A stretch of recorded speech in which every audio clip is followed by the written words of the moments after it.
చేనేతలకు April 1 నుంచి 200, 500 unit విద్యుత్ను ఉచితంగా అందించనున్నట్లు రాష్ట్ర విద్యుత్ శాఖ మంత్రి గొట్టిపాటి రవికుమార్ తెలిపారు. శాసనసభ ప్రశ్నోత్తరాల సమయంలో రాష్ట్రంలో వ్యవసాయ విద్యుత్ కనెక్షన్లపై పలువురు సభ్యులు అడిగిన ప్రశ్నలకు మంత్రి సమాధానమిస్తూ తమ ప్రభుత్వం ఇప్పటి వరకు 1,02,538 మంది రైతులకు ఉచిత వ్యవసాయ కనెక్షన్లు అందించినట్లు తెలిపారు.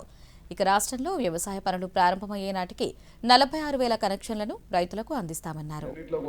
వ్యవసాయ సీజన్ ఉంది కాబట్టి కొద్దిగా స్లో అయింది. వ్యవసాయ సీజన్ అయిపోయిన తర్వాత ఇమీడియట్ గా కూడా వాటిని టేకప్ చేసి ఈ 46,000 కనెక్షన్స్ మళ్ళీ వ్యవసాయ సీజన్ స్టార్ట్ అయ్యే లోపల రైతులకు అందిస్తామని చెప్పి మీ ద్వారా సభ్యులకు తెలియజేస్తా ఉన్నాం సార్.